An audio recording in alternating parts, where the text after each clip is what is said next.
E a gente vai conversar a partir de hoje sobre os 10 mandamentos. A gente está chamando eles de palavra da liberdade. E por que palavras da liberdade? Você vai entender. Mas antes de ir para o texto bíblico, que eu quero que você abra, se possível, em Êxodo, capítulo 20. Leremos Êxodo 20. Mas eu queria introduzir esse assunto e destacar a pertinência dele. A nossa sociedade ama a liberdade, gente. Ama demais. Amamos liberdade de ir e vir, amamos liberdade financeira, amamos liberdade de poder comprar e poder vender, amamos liberdade de expressão, amamos liberdade de escolha, como gostamos disso. E aí, a grande questão é o seguinte, esse valor tão importante, tão essencial, às vezes na nossa sociedade, para não dizer muitas vezes, ele é deturpado em qual aspecto? No aspecto dessa liberdade ser levada ao absoluto, ao ponto de várias pessoas, e em algum momento talvez você, querer ter a liberdade de fazer exatamente tudo que você tem vontade de fazer. Fazer e se entregar a tudo aquilo que os seus desejos provocam, que você deva se inclinar a eles. Esse é um problema. A liberdade é muito boa, mas quando ela é levada às últimas consequências, ela é perigosa. Por que perigosa, André? Por que não? Porque você já deve ter percebido pelos noticiários, ou talvez pelas críticas que a própria família faz para você, né? Você já deve ter ouvido algumas dessas, que nós somos animais inclinados continuamente para coisas que não são tão legais. A gente não deseja só o bem, a gente não deseja só aquilo que é adequado para os outros. Você já deve ter percebido que há estímulos, há instintos, há anseios na nossa vida que eles são para a destruição. E aí qual é o perigo? Se dá liberdade para todos esses desejos, é destruição na certa, na nossa própria vida e em todos os que estão por perto. Diante disso, a gente vai esse mês se deparar com aquilo que a gente conhece nas Escrituras como o Decálogo, ou as 10 palavras, ou do jeito que a gente está chamando aqui, de palavras da liberdade. E eu confesso para vocês que quando um plágio é contado, daí ele deixa de ser plágio. Então eu vou contar de onde veio isso aqui. Porque a gente se inspirou numa série de sermões que foram pregados lá na Igreja Presbiteriana Chácara Primavera, em Campinas, de um pastor, que quando você tiver vontade assim, de ouvir um pastor bom na internet, você procure lá, Ricardo Agreste. Ele é um cara muito bom, recomendo, bem melhor que o pastor que vocês conhecem aqui diante de vocês. E eles pregaram sobre palavras da liberdade e a gente quis emplacar, entendeu que esse momento da sociedade, esse momento da vida cristã, de muitas pessoas que estão aqui, está sendo substancial a gente entender que a liberdade, ela precisa ser caminhada dentro de um trilho específico. Que o trem, é bom que ele corra, é bom que ele tenha força, mas é bom que ele siga o trilho, porque na ausência do trilho ele fica desgovernado. Êxodo capítulo 20, só para a gente se situar um pouquinho, eu preciso dizer para vocês o seguinte, ele vai começar apontando sobre a liberdade que Deus ofereceu. Deus ofereceu liberdade para o povo. Que povo, André? Do que está falando? Onde se situa isso aí? Gente, o povo judeu, ele tinha ficado escravizado no Egito por muito tempo. Essa é a história dos israelitas, do povo chamado por Deus para ser o povo da aliança. O detalhe é o seguinte, diante dessa escravidão e dessa opressão, eles queriam libertação, eles queriam que saísse aquele jugo de escravidão, de opressão do faraó que estava recaindo sobre eles. E aí as escrituras contam que Deus levantou um homem chamado Moisés e disse para Moisés, eu vou retirar o meu povo de lá. Moisés não foi o libertador, Moisés não fez nada para libertar o povo. Quando a gente acessa o texto bíblico, a gente descobre que quem libertou o povo foi o próprio Deus. E depois de ter tirado milagrosamente, através de vários sinais e maravilhas, Deus estabeleceu com eles uma aliança, exatamente um casamento, um pacto, uma relação de, olha, eu libertei vocês, mas para que vocês agora não vivam mais como escravos, Para que vocês não vivam mais oprimidos, vocês precisam servir as palavras que eu vou lhes dar, para que vocês continuem vivendo a liberdade que eu trouxe vocês para viver. E ao longo dos 10 mandamentos, a gente vai descobrir como eles continuam presentes, como eles não foram riscados da vida cristã, que eles são essenciais para a vida humana. A gente descobre que ele é um grande código moral, mas ele também revela como amar a Deus e como amar o próximo. Porque, diga-se de passagem, muitas pessoas afirmam que querem amar a Deus ou que amam a Deus. Qual é o detalhe muitas vezes? Querem amar a Deus à sua maneira. E a grande questão é que Deus não quer que amemos Ele da nossa maneira. Deus tem um jeito que quer que o amemos. E o grande resumão dessas 10 palavras, Fábio, é exatamente o que Jesus disse. Amarás teu Deus de todo o teu coração, de todo o teu entendimento, de todas as tuas forças. E amarás o teu próximo como a ti mesmo. Então, o que a gente vai ver ao longo agora das semanas são as 10 palavras e a gente vai começar em Êxodo, capítulo 10. Mas antes de ler o capítulo 20, corrigindo, eu queria apontar para vocês como Deus ofereceu essas palavras. Porque é substancial a gente entender o tamanho da autoridade de quem está falando. Só para você ter uma ideia do que foi aquele cenário. Como que Deus entregou essa palavra. Ô Fernando, eu vou pedir para você ir clicando, voltando até o 19, versículo 16. É só você voltar. Isso, 19, vai voltando, até o 16. 16. Aí, olha para você entender, gente. Deus tinha falado para o povo que eles tinham que ficar purificados, que eles tinham que se preparar, porque Deus ia vir no monte, o Monte Sinai, e falar com Moisés, e Deus ia deixar com que eles ouvissem. Agora, olha o cenário, gente, se não é um cenário da gente estremecer. Eu, pelo menos, fiquei estremecido ao ver isso aqui e tentar imaginar o que era isso. Ao amanhecer do terceiro dia, houve trovões e relâmpagos. Uma espessa nuvem cobriu o monte e ouviu-se um forte som de trombeta, de maneira que todo o povo que estava no arraial tremeu de medo. E Moisés levou o povo para fora do arraial ao encontro de Deus. E puseram-se ao pé do monte. Agora presta atenção nisso aqui. Todo o monte Sinai fumegava, porque o Senhor havia descido sobre ele em fogo. A fumaça subia como fumaça de uma fornalha, e todo o monte tremia com violência. Esse é o cenário. Você está imaginando o que Deus está fazendo?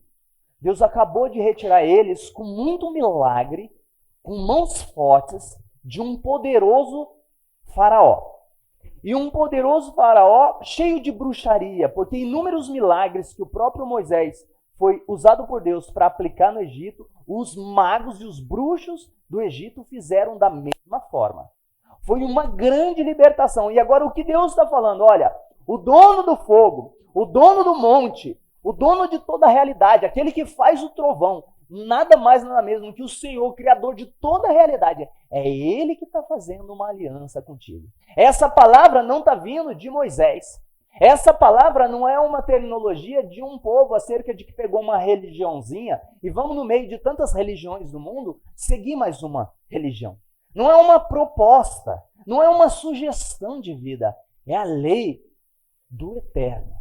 É esse o cenário. Agora a gente vai para o versículo 19 desse texto aí, o último isso. Continua até o verso 25. Por favor. Aí, ó. Então Moisés desceu ao povo e lhe disse tudo isso. Moisés agora vai começar a contar para o povo o que ele acabou de ouvir. Agora olha como começa o versículo 20. Olha lá. O último do 19 fala que Moisés vai contar para o povo. E o primeiro do 20 está dizendo, então Deus falou todas essas palavras. Por que Moisés está usando essa terminologia? Porque não foi Moisés que falou. O texto sagrado vai dizer que Deus escreveu com a ponta do seu dedo nas pedras da lei e entregou essa pedra para Moisés. Moisés desce com as duas placas de pedra para contar ao povo, e ele vem assim, olha, não sou eu que estou falando, é o Eterno, esse que no meio do fogo, da trombeta, da fumaça, do monte tremendo, está lhes entregando a palavra. Agora preste atenção. Então Deus falou todas essas palavras. Eu sou o Senhor, seu Deus, que o tirei da terra do Egito, da casa da servidão. Primeiro mandamento: não tenha outros deuses diante de mim. É só esse versículo que hoje a gente vai se deter. Não tenha outros deuses diante de mim. Palavra importantíssima, e eu primeiro quero apontar uma coisa para vocês. O que tem essa palavra? Essa palavra, primeiramente, ela tem autoridade divina. Ele está dando uma proibição. Vocês não podem ter nenhum Deus a não ser eu mesmo. Essa é a primeira regra. E por que ele estava falando isso, gente? Porque os deuses egípcios, o Egito era uma religião politeísta. Tinha Osíris, Ísis, Amon, Ra, depois uniu essas duas divindades. Acho que alguns vão lembrar daquele desenho que falava do Amon-Ra.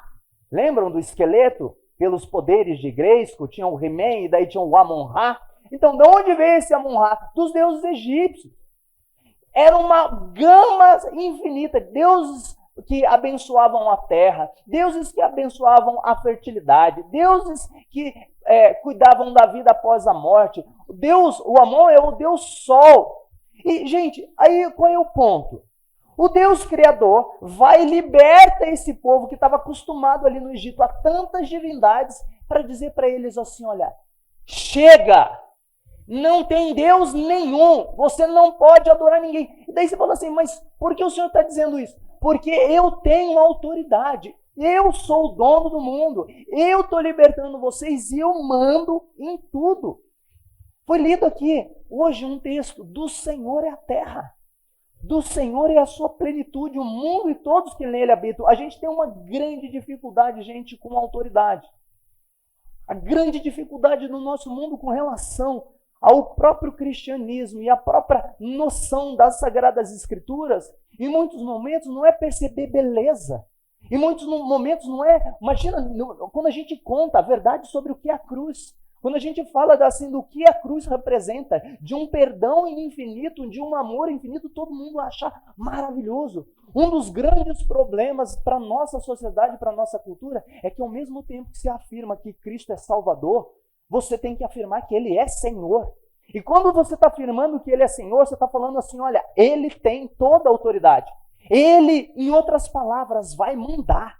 Ele manda, Ele ordena, Ele decreta, Ele determina. E isso, gente, que dificuldade. Que dificuldade. Porque quem é esse que ousa dizer o que eu posso e o que eu não posso? Você deve perceber que boa parte dos nossos conflitos, eles estão estabelecidos nesse ponto. Nós somos uma sociedade extremamente rebelde. Nosso descumprimento à lei, nossa insubordinação contínua, ela só esconde uma rebeldia que está o tempo todo sendo revelada com o nosso próprio Deus. E tanto que essa fala assim, de Deus chegar para você e falar assim, olha, você não pode adorar ninguém a não ser a mim mesmo. Você fica se perguntando, mas que milindre é esse? Quem pode fazer tudo isso? Quem pode mandar e ordenar dessa forma? Alguém que tem muita autoridade. E ele é nada mais, nada menos do que o dono do universo. Mas não é só isso que esse texto oferece para a gente. Ele oferece mais uma coisa muito verdadeira. Eu vou falar uma palavrinha aqui, mais para vocês aprenderem um vocabulário novo, do que qualquer outra coisa. E daí fica parecendo que eu sou muito estudioso, né? Olha, esse texto ele revela que a natureza humana é doxológica. Esse texto revela que a natureza humana é doxológica. O que quer dizer isso, André? Fomos feitos para adorar. É interessante que Deus chega para esse povo e não diz para eles assim, olha, vocês não têm a opção de adorar qualquer Deus ou não adorar. O texto fala assim, vocês não terão outros deuses, vocês não adorarão outros deuses. E por que Deus não fala assim, olha, vocês não podem adorar e tampouco ficar sem adorar alguma coisa. Sabe por que ele não fala isso? Porque é impossível que fiquemos sem adorar alguma coisa. O que todas as escrituras revelam é que há na natureza humana o DNA de um adorador. Não tem como não adorar. Assim como o peixe necessariamente vai ter que estar na água, ou na água salgada, ou na água doce, porque é da parte da constituição do peixe. Assim como todos os seres que respiram necessariamente precisam de ar, precisam de oxigênio, precisa dessa relação. A natureza do ser humano é uma natureza que adora. Por isso ele fala assim, olha, não terás outros deuses de mim, e não fala assim, olha, você não pode ficar sem adorar. Porque Deus, conhecedor de quem é o ser humano que ele fez, ele sabe que adoraremos. O detalhe é que ou quem adoraremos. Mas de fato, adoraremos. É verdade que você já pode estar fazendo alguma objeção aí na sua frente. Não, André. Tem várias pessoas que eu conheço que não são religiosas. Mas isso não interfere no texto bíblico. Não, André, mas tem várias pessoas que, além de não ser religiosas, elas dizem que não há Deus. Elas dizem que não adora nada. Eis aí a questão. Onde a gente discorda. Porque realmente ela adora. Alguma coisa ela adora. Eu acho que uma coisa que ajuda a gente a entender é quando a gente define o que é adoração. Porque o que é adoração? Adoração, gente, é nada mais, nada menos quando a gente faz de algo ou alguém a razão da nossa existência, a nossa fonte primeira de felicidade, a base da nossa identidade, a razão da nossa segurança e a nossa orientação. Isso é adoração. É evidente que no ambiente cristão, até por causa de algumas músicas, às vezes, a gente pensa que adoração é aquela hora que a gente está fazendo aqui o louvor. E não, o louvor ele pode ser parte da adoração. Porque pode ser que alguns aqui também não estejam adorando ao Deus Criador. Cantar a música não necessariamente adorar. Mas música não é sinônimo de adoração. Ela é uma das partes da adoração. Adoração é você tornar algo ou alguém a fonte de toda a sua esperança, a fonte de toda a sua segurança, a fonte de toda a sua felicidade e a fonte da sua razão de existir. E daí a grande pergunta é, tem algum ser humano que vive sem isso? Não tem. Não tem. Antes que você queira fazer objeção, você sabe que não tem. Ou o ser humano vai fazer do dinheiro a felicidade, ou ele vai fazer dos bens, ele vai fazer da família, ele vai fazer do prazer, ele vai fazer da segurança, ele vai fazer da família, ele vai fazer da carreira. N coisas da vida dele ele vai usar como um recurso para dar sentido para a vida. Ele precisa acordar de manhã e perguntar, por que eu vou viver? E aí o que Deus está dizendo? Ele está dizendo assim, olha, nenhuma razão pode ser maior do que eu para a sua vida. Você não está autorizado a fazer isso. Você não pode pôr a sua confiança em nada mais que não seja em mim. E aí, esse é o ponto, gente. Nós vamos adorar. Nós adoramos. Um momento ou outro você está adorando e pode ser que você adore o Deus verdadeiro, ou pode ser que não. Que você adore alguma outra coisa. E aí, tem mais algo. Então, falei sobre a autoridade divina, falei sobre a nossa natureza de adoração, mas aqui tem a adoração proibida. Porque o texto está dizendo, você não pode adorar aquilo que não é Deus. Outros deuses. Evidente assim que alguém poderia falar, André, eu acredito que existem outros deuses. E a prova, André, é que o próprio texto está falando, não terás outros deuses diante de mim. Por que o texto diria outros deuses se não há? Porque o texto estava tratando por uma realidade politeísta. E o que as escrituras afirmam é que, em próprio texto de Êxodo, várias vezes Deus vai afirmar, eu sou o único Deus, o único Senhor. Todos os outros não são deuses, não são deuses. E aí, às vezes, a gente fica pensando assim, poxa vida, o que acontece com Yahvé? O que acontece com o Deus Criador? Alguém poderia especular. Por que essa mania de querer, no playground dos deuses, ele não deixar que nós adoremos outros deuses? Será que ele é só ciumento mesmo? O que impede, né, dele ser mais, assim, coleguinha, né, dos outros deuses e deixar, já que o ser humano quer adorar outros que não ele, deixa, vamos repartir, falar a verdade, tem tantos seres humanos, dá para você repartir um pouquinho dessa humanidade, adorem os outros deuses. Eu estou brincando com essa fala, gente. O ponto é por que Deus é tão exigente assim? Por que Deus não permite que haja adoração de qualquer outra coisa que não a Ele? Sabe por quê? Porque todos os outros deuses não passam de mentira. Não são deuses. Ninguém nos fez a não ser o Criador. Ninguém nos salva senão o Pai do nosso Salvador. Ninguém dá a vida, ninguém sustenta o universo senão Ele. Toda outra realidade não vai dar conta de nós. Nós fomos feitos por Ele, por meio dEle, e nós fomos feitos para Ele também. Qualquer outra adoração, ela é enganosa.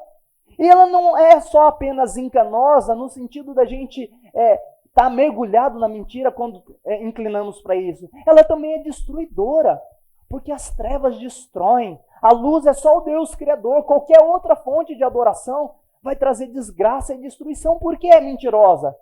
E aí, esse mandamento é fundamentado em amor, porque Deus é amor. Ele não está falando isso por preciosismo, não quero outros deuses aqui quem manda sou eu. Não, ele está dizendo assim, olha, eu tenho uma relação com vocês, de povo, de aliança, de casamento, e vocês não podem ser adúlteros. Vocês não podem me trair, só eu dou a felicidade para vocês. Fora da minha presença, vocês eram escravos.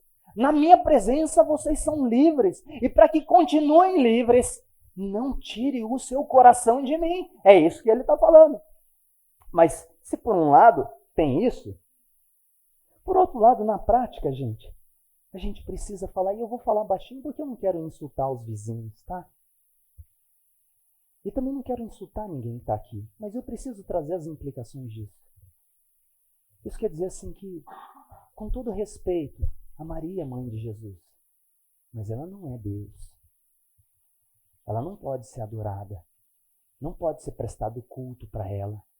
Não deve se fazer oração para ela, porque você só faz oração para Deus. Inclusive para anjos, tá? Não se ora para anjos.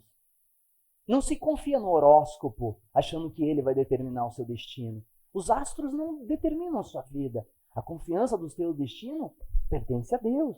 Buda não é Deus. Krishna não é Deus. O Alá dos muçulmanos também não é o Deus Criador, Pai do Senhor Jesus Cristo. Vou trazer um pouquinho mais para perto. Político, nem de esquerda, nem de direita. Não é Deus. Eles não vão salvar o país. Eles não vão salvar a sua vida. Fidelidade, honra, se sentir tão ofendido como algumas pessoas estão se sentindo, só sinalizam uma coisa: idolatria. Porque, curiosamente, quando você mexe com o Deus de uma pessoa, sendo a fonte da felicidade, amor, esperança, paz e segurança, nos estremece. Como estremece? Eis aí a revelação de quanta idolatria política no nosso país. Deixa eu falar uma coisa para você. Estética, beleza, não é Deus. Dinheiro não é Deus. Segurança, quer ver? Papai, mamãe, quanta criancinha aqui, né? Mas seu filho não pode ser Deus. Não pode ser Deus na sua vida. Carreira, gente, qualquer uma dessas coisas, quando elas querem ganhar o nosso coração de tudo para a nossa vida, você tem que lembrar o seu dono, o Deus Criador, falando assim, ó, não terás outros deuses diante de mim. Essa é a questão proibitiva, né? Só que tem a questão obrigatória também.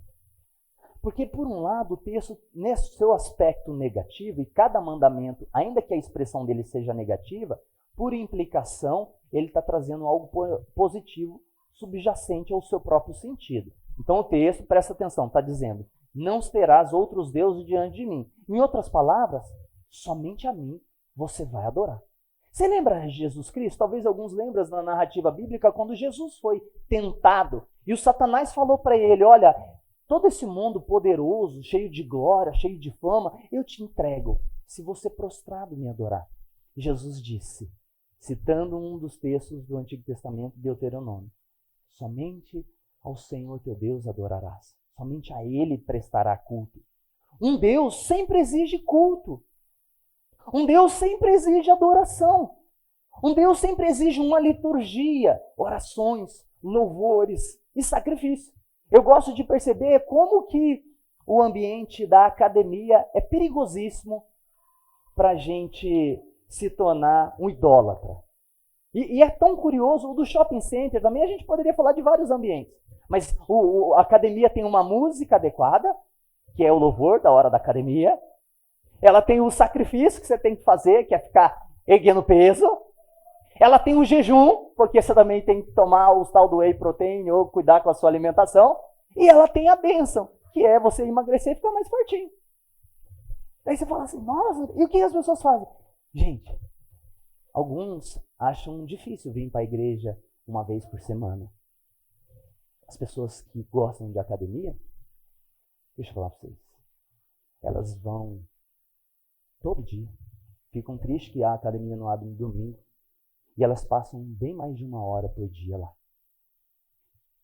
O que você... Eu sou um desses que estou entrando na academia e orando todo tempo. E pedindo, Jesus, me guarda. Porque o espelho parece um Deus ali te dizendo assim, você vai ficar cada vez mais bonito. Vai, sacrifica, sacrifica. Mas não para por aí, gente. Uma série de realidades demanda isso pra gente. E o que Deus está falando em outras palavras, não terás outros deuses de mim, eu estarei diante de você. Me adore, me sirva, me ame, me busque, cultue. Eu vou falar para você, uma das palavras vai ser a do sábado, né? Sábado, final do mês. Então, sabe o que a gente vai falar semana que vem, André? A semana que vem é não farás para ti imagem.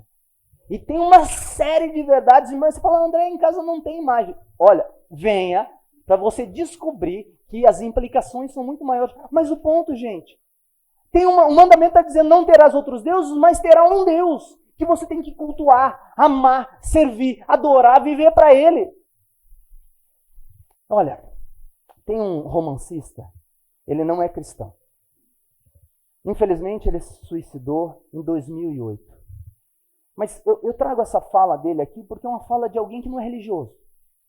Olha a fala de um não religioso falando sobre adoração. Ele diz assim, ó, pois há aqui outra coisa que é verdadeira. Nas trincheiras do dia a dia da vida adulta, não existe tal coisa como ateísmo. O nome dele é David Foster Wallace. Depois, se você quiser procurar na internet, você vai saber um pouco mais desse camarada. Não existe tal coisa como a não adoração. Todo mundo adora algo. A única alternativa que temos é o que adorar. E uma excelente razão para escolher algum tipo de Deus ou ser espiritual para adorar, seja Cristo, ou Alá, seja Yahvé, ou a deusa da fertilidade, ou as 4 verdades do budismo, ou o conjunto de princípios éticos infalíveis, é que presta atenção nisso aqui, é que qualquer outra coisa que você adorar, te comerá vivo. Se você adora o dinheiro ou as coisas materiais, se essas coisas estão onde você encontra o verdadeiro sentido para a vida, então você nunca terá o suficiente. Nunca sentirá que tem o suficiente. É a verdade. Adore o seu corpo e a beleza, seu poder de sedução, e você sempre se sentirá feio. E quando o tempo e a idade começar a aparecer, você experimentará a morte milhares de vezes, até que finalmente seja enterrado. Adore o poder, você se sentirá fraco e temeroso, e precisará de mais poder sobre os outros para manter o medo à distância. Adore o seu intelecto, sendo visto como inteligente, você terminará se sentindo estúpido, impostor, sempre próximo de ser descoberto. É uma pessoa que não era crente, falando de um assunto pertinente que ele percebeu na humanidade, adoração. Tem um documento da nossa tradição protestante, do século XVI, é um documento muito importante para a gente, ele é um símbolo do ensino doutrinário sadio. O nome dele é Confissão de Fé de Westminster. E ele diz assim, ó, tem uma pergunta lá, qual é o objetivo da vida humana? Qual é a razão, o propósito de ser do ser humano? E sabe qual é a resposta que esses nossos irmãos lá no século XVI defenderam e ensinaram? E serve para a gente? Diz assim, ó, o fim principal do homem é adorar, glorificar a Deus e desfrutar de Deus para sempre. O fim principal de todo homem e de toda mulher é glorificar a Deus. O que tem nessa bagagem é exatamente de onde derivam os 10 mandamentos. A razão, a felicidade. Como diz o Carlos, aquele Clóvis de Barros Filho, que ele gosta de falar do filé mignon da vida. Eu digo que o filé mignon da vida, de acordo com as escrituras, a picanha da vida, suculenta, deliciosa, é viver para a glória de Deus. É descobrir que Deus é a sua felicidade. Deus é a fonte da existência. É adorá-lo, é viver para Ele, é cultuá-lo, é amá-lo, é descobrir suas palavras, é descobrir seus caminhos, é se deliciar no louvor a Ele, é viver uma vida para Ele. E aí, indo para o fim, talvez você, diante disso tudo, fale assim para mim: André, eu acho que eu não estou sendo um adorador fiel. O que eu faço? Talvez alguns aqui estão falando assim: eu suspeito que eu não tenho adorado o Deus verdadeiro. Tem outras coisas, André, que realmente estão dando sentido para a minha vida. O que eu faço? André, o culto a Deus não é prioridade na minha vida. O culto a Deus não é prioridade. Tem muitas outras prioridades. Tem muitas outras coisas que eu não perco por nada. Mas cultuar a Deus em comunidade...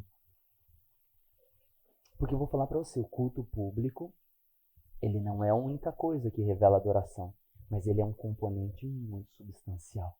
E ele diz muito sobre o meu e o seu coração. Ele diz muito sobre o nosso amor a Deus. Então o que esse texto está dizendo assim, ó, se você me ama, me cultue.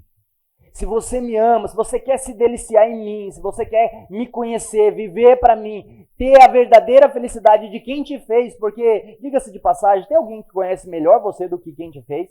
Tem alguém que sabe melhor do que qualquer pessoa no mundo o que vai te fazer feliz? Eu diria para você, Deus sabe o que é melhor para você. E o que Deus está dizendo para mim e para você, a melhor coisa para a gente é Ele mesmo. É o culto a Ele, é adorar a Ele, é vir com o coração. E é impressionante o que Jesus fala naquela conversa com aquela samaritana, que ele diz assim que Deus procura os verdadeiros adoradores. Deus não procura religioso. Deus não procura gente com uma carreira profissional espetacular. Deus não procura gente bonita. Gente não procura gente malhada, gente inteligente. Deus não procura nada disso. Deus não procura ver se você está rico, se a conta está positiva. Esquece essas coisas. Tem uma coisa que Deus procura. Deus busca verdadeiros adoradores. Gente que faz assim, ó, não, Senhor, nenhum Deus diante da minha vida. Nada vai tomar o seu lugar. Nada vai assumir o trono do meu coração. É o Senhor é a minha felicidade. É isso que o Senhor está procurando. Não é religioso. Não é alguém que bate carteirinha na igreja pela simples obrigatoriedade. Esquece isso. Você sabe que a gente não pressiona, mas a grande questão é que Deus está me chamando e te chamando. Me ame, meu filho, eu sou sua felicidade. É isso que Ele está falando para mim e para você. Olha, eu queria dizer para você o seguinte, diante do preparo desse sermão e na exposição desse texto, em vários momentos eu percebo que Cristo e Deus não é tudo para mim. Mas eu vou contar para você uma coisa. Parte da nossa desgraça é porque tem algum tipo de faraó nos oprimindo. Algum tipo de faraó nos oprimindo. E a grande beleza é que uma pessoa veio aqui, viveu uma vida do verdadeiro adorador. Daquele que não colocou nada na frente do Criador. Aquele que o amou do início ao fim. E ele deixou que o grande mar se fechasse sobre ele. Porque eu vou falar uma coisa para você. Todas essas leis, se quebradas, uma grande destruição vem sobre quem quebrou a lei. Não é à toa que Deus lança esse mandamento diante de um monte pegando fogo. O que ele queria deixar claro para aquelas pessoas, olha, eu não estou brincando. Uma grande ira está sobre todos aqueles que não ouvem esse mandamento. Não é uma questão, Deus não está falando assim, olha, é uma sugestão, uma espiritualidade razoável para a sua vida, sirva a Deus. Não! Você está perdido se você não adora o Deus verdadeiro. Se Ele não é sua felicidade, você não está só enganado, você está amaldiçoado, uma condenação está sobre a sua vida. E daí, quando eu me deparo em vários momentos da minha vida, como a idolatria quer tomar conta do meu coração, eu digo, eu preciso de um Salvador. Eu preciso de alguém que me proteja desse monte que pega fogo, porque eu não quero que ele caia sobre a minha cabeça. E aí eu descubro que veio alguém aqui e viveu a vida santa, que adorou o Pai do início ao fim, que adorou até as últimas consequências para que um monte pegando fogo caísse sobre ele. Um monte que cairia sobre nós, caiu sobre ele. E o que ele fez foi para nos resgatar. Foi para nos tirar do império das trevas, foi para mudar o nosso coração. E eu acho aqui uma relação linda do que aconteceu naquele monte. Deus escreveu a lei na pedra. E sabe o que acontece quando uma pessoa se encontra com Cristo e descobre que Ele é o Salvador, que Ele é a luz do mundo, que Ele é aquele que pode nos livrar das consequências da ira divina? Deus vem e com o próprio dedo escreve a sua lei no coração. E Ele transforma esse coração para se tornar um coração de adorador. Essa lei, não terás outros deuses de mim, certamente já foi escrito no coração de muita gente aqui. O que Deus está fazendo agora é falar assim, olha, ei, lembra disso. Porque você está agora sufocado na sua vida, porque você está deixando outras coisas te dar segurança, te dar paz. Você está esperando em outras coisas que não em Deus, aquilo que só Deus pode dar. Eu te convido a se arrepender. Eu te clamo, se arrependa. Põe os deuses de lado. Sabe, quando você começa a ler o Antigo Testamento, você vai ver, descobre que várias vezes o povo de Deus era chamado para quebrar as estátuas. Quebrar mesmo. De verdade, se você tem um ídolo na sua casa, quebra ele. Você tem um ídolo no seu coração, quebra ele. Você tem um ídolo que está na sua vida, fala assim, quebra. Às vezes André, como eu descubro se eu tenho... Pensa naquilo que você não vive sem de jeito nenhum. Se a resposta não é Deus em primeiro lugar, porque tem um monte de coisa que eu não vivo sem. Mas se não é Deus como primeiro lugar, pronto. Então, eu e você precisamos clamar hoje, Senhor, tenha misericórdia de nós. E eu gosto da oração que o Rodrigo sempre faz, ele fala assim, Senhor, eu quero me esconder atrás da cruz do seu filho. Eu gosto dessa expressão, sabe por que ele está falando isso? Porque é isso mesmo que tem que fazer. Jesus, Senhor, a gente põe aqui, ó, Jesus diante do Senhor, nos representa. E daí Deus fala assim, você está perdoado. E agora que eu te tirei do Egito, que eu te libertei de Faraó, meu filho, me ame. Eu amo você. Eu não estou te condenando, eu estou te libertando. Você é idólatra, mas eu quero te transformar, eu quero te perdoar. Se arrependa, se arrependa. Joga os deuses fora. Coloca assim, olha, restabeleça. Quantas vezes isso acontece no Antigo Testamento? Reorganize o culto a Deus. E, evidente, esse culto passa pela nossa atividade em comunidade, sim. Não vem com... Olha, desculpa, tá? Não vem com conversas, não, né? André, eu estou muito bem com Deus, mas vindo uma vez aqui no mês, uma vez a cada 2 meses, tá tudo bem. Você é muito bom. Fera mesmo. Você é muito bom. E eu não consigo. De verdade, eu não consigo, eu preciso que a comunidade me ajude, eu preciso dessas orações, eu preciso dessa meditação, eu preciso dessa palavra, eu preciso do povo de Deus, eu preciso perceber o Espírito Santo movendo nos corações, movendo na minha vida, eu preciso, porque rapidinho, quando eu me distraio, outros deuses já estão tomando lugar. Eu acho que com você é assim também. Restaure o culto, restaure Deus na sua vida, comece com Ele, termine o dia com Ele. Ele é sua felicidade, nada mais. Vamos orar? Eu quero chamar os músicos aqui, a gente vai terminar a oração e vai cantar mais uma canção. Tá bonito demais, né, gente? Mas restaura aí o lugar da adoração. Diga para Deus, eu tenho feito essa oração e é uma dica para você. Senhor, seja a minha felicidade. Já pensou em fazer essa oração? Deus, seja a minha felicidade. É isso, gente. Adoração é isso. Deus, seja a minha felicidade. Seja a minha felicidade, Senhor. Nada mais vai me fazer feliz. Nada mais. Agora com Deus. Olha, o C.S. Lewis fala, se a gente mirar o céu, a gente ganha tudo na terra. Mas se a gente mirar o céu, a terra, a gente perde a terra e o céu junto. Não mira a terra. Não mira nada que é criado. Não transforme as coisas criadas pela beleza que é. De verdade, é muito bom ter saúde. Mas se você abraça a saúde, ela te destrói. Tudo que foi criado, se você dá o status de divindade, isso vai te matar. Adore a Deus e todas as outras coisas vão no lugar delas devido. Esse Deus é maravilhoso. Esse mandamento é fundado em amor. Ele é amoroso. Ele não é cheio de preciosismo. Não, ele quer te levar para a luz. Ore comigo. Senhor, eu quero orar com os meus irmãos e talvez muita gente aqui vai orar exatamente essa oração. Seja a minha felicidade. Seja a nossa felicidade. Seja a nossa esperança. Seja a nossa alegria.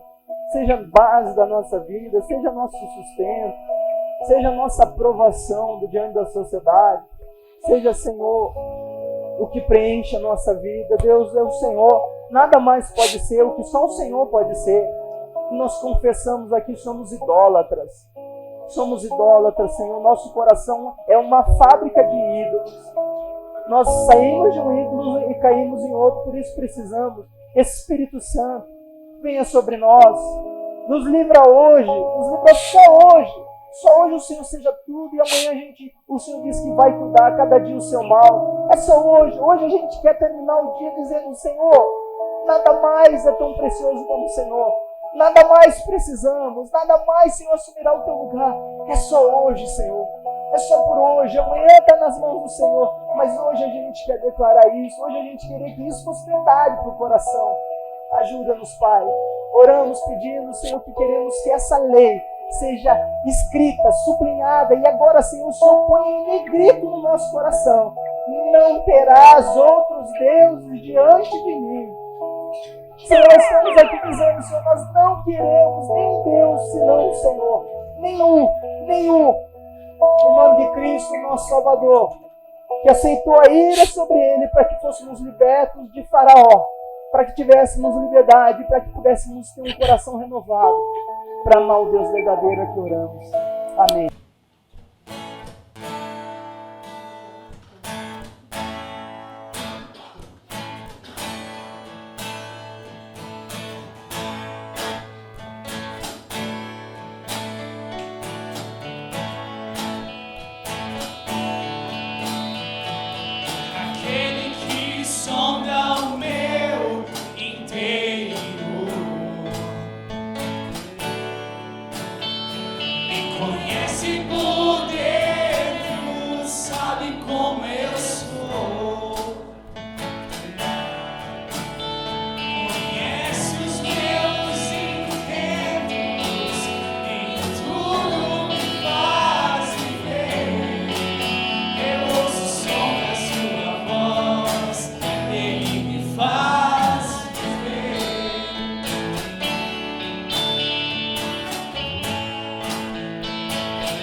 a imagem do Deus invisível.